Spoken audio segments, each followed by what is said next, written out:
ఒక విషయం చెప్పనా, కార్కి మంచిగా మైలేజ్ రావాలంటే పెట్రోల్ ఎప్పుడైనా కొత్త బంకుల్లో కొట్టేయాలి. పాత బంకుల్లో కొట్టిస్తే పెట్రోల్తో పాటు డస్ట్ కూడా వస్తుంది. సో మైలేజ్ రాదు, డస్టే వస్తుంది. సో అలా నేను మా ఫ్రెండ్ కలిసి వైజాగ్ వెళ్దాం అని చెప్పి బయలుదేరాం. అంటే అలా మాట్లాడుతూ కౌర్లు చెప్పుకుంటా ముచ్చట్లాడుకుంటా మ్యూజిక్ అంటా వచ్చేసాం.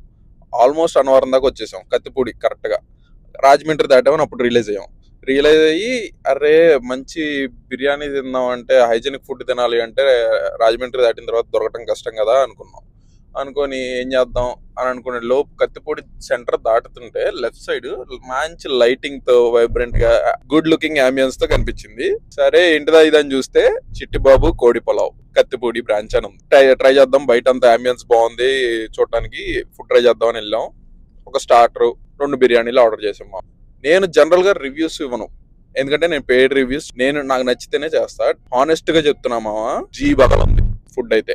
యాక్చువల్లీ ఎస్ బాబు కోడి పొలావ్ ఏమో అనుకున్నాం, బాబు కోడి పొలావ్ అని ఉంది. సరే బ్రాంచ్ అని ఉంది కదా, ఓకే ఇది ఏదో ఫ్రాంచైజ్ టైప్ అయ్యి ఉంటది, మంచి పేరు ఉన్నది అయి ఉంటది అని చెప్పేసి ట్రై చేద్దాం అని వెళ్ళాం. కానీ చెప్తున్నా ఎస్ బాబు కోడి పొలావ్ కన్నా కూడా చింపేసింది. టేస్ట్ నెక్స్ట్ లెవెల్ ఉంది. మీరు కానీ Rajahmundry to Vizag or Vijayawada to Vizag or Hyderabad to Vizag travel చేస్తుంటే కత్తిపూడి దగ్గర ఖచ్చితంగా మిస్ చేసుకోకండి. ఎందుకంటే దాటిన తర్వాత ఎలాగో వైజాగ్ దాకా హైజీనిక్ ఫుడ్ దొరకదు, కానీ ఖచ్చితంగా ట్రై చేయండి ప్రైజులు కూడా చాలా రీజనబుల్ గా ఉన్నాయి మెనూ కార్డ్ లో చూసి. Last but not least, drive చేయాలంటే స్కిల్ ఉండాలి, మంచి ఫుడ్ తినాలంటే అదృష్టం ఉండాలి. అది మీకుంటే డెఫినెట్ గా ట్రై చేయండి. ఇక్కడ కంగారులో క్లోజింగ్ అండ్ ఓపెనింగ్ టైమింగ్స్ కనుక్కోవడం మర్చిపోయాను, కానీ మీకోసం ఇక్కడ మెనూ కార్డ్ లో నెంబర్ ఉంది, ఆ నెంబర్ కాల్ చేసి కనుక్కోండి. ఏమన్నా కావాలన్నా ఆర్డర్ చేసుకోండి. Bye bye.